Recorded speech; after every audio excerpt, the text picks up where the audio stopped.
And I actually always start off by saying we're at the home of Leona Taylor in Danvers on October 30th, 2007. Adrian Uretsky conducting the interview. So anyway, just to start, I'd appreciate it if you could just tell me the approximate years that you lived in Chelsea. Mm-hmm. Okay, well, I've lived there almost all my single life until I got married. I went to school, beginning with kindergarten and all the way through high school. It was a very Hamish, homey environment, and of course we had family there. My both sets of grandparents also lived there, and aunts and uncles and the whole mishpacha.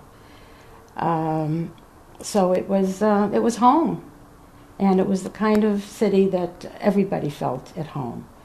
You were friends, and even if you didn't like them, they were still part of your group, still part of the activities that you participated in. And it was just a unique place to grow up, we thought at the time. And approximately what years did you live there, just to put me into the picture? Well, I was born in 1926, a long time ago, long before you would know anything about, and graduated junior high school there and also high school, and then I went on to college and didn't live too far away. I mean, it was Bridgewater, but it was out of the Chelsea environs. But it was the kind of community that you felt very much that you belonged.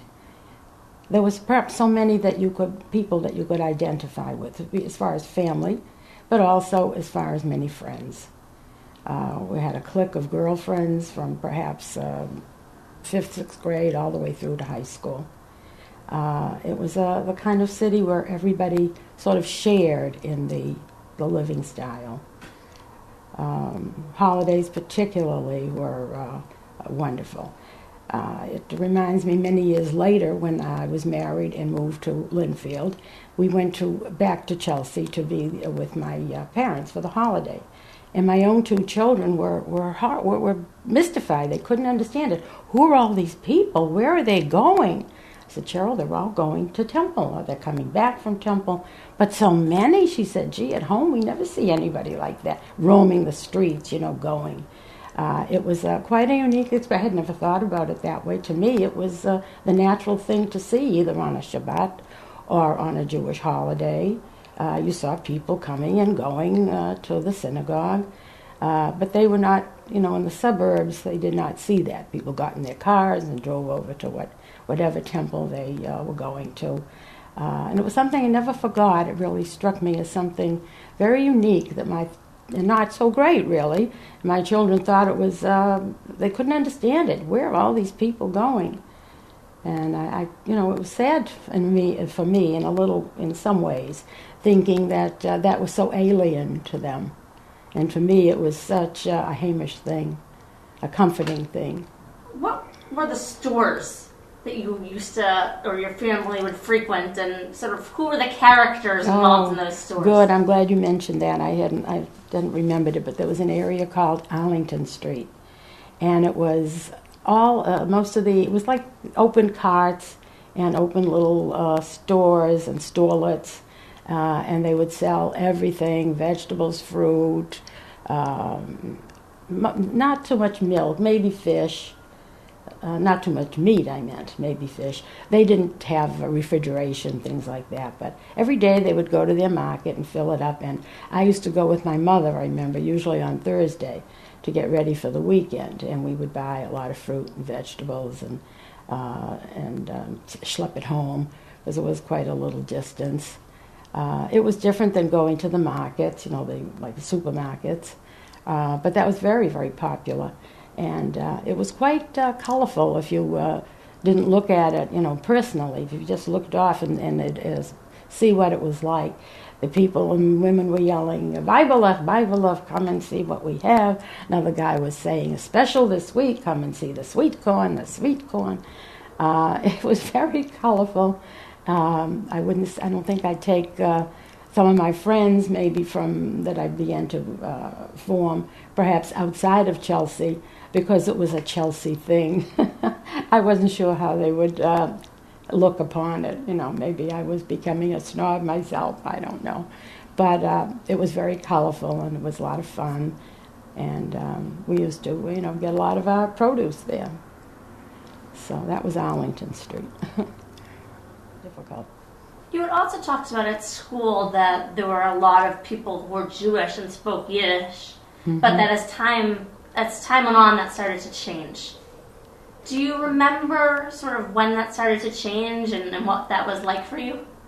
Well, it wasn't my generation. My friends and I think all of them spoke Yiddish, but perhaps less, and we all certainly understood it because we had family, grandparents. Some even had their own parents. My parents did learn English and spoke pretty well and certainly understood well.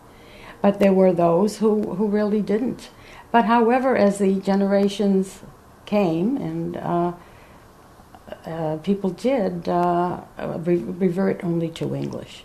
And I know a lot of friends who really don't know Yiddish at my age. He's raising his hand over there. He's one. So we did find that I couldn't really, not that I talked Yiddish that much, but I couldn't. To some of my friends, they really didn't. I think that they wanted to get away from it. A lot of people wanted to become Americanized. They felt they were here and they wanted to learn the language, which was fine, but they also forgot or tried to forget a lot of their backgrounds. Not some of them had difficult backgrounds. You know, they came for a reason. They had difficult lives there. They couldn't make a living. There was some persecution. So when they came here, they really wanted a whole new beginning. What was Chelsea like and your neighborhood like on the high holidays? The high holidays were something to behold, really. You saw so many people out on the street, marching around, back and forth, either going to shul, coming back from shul, going to someone's house to get them to go to shul.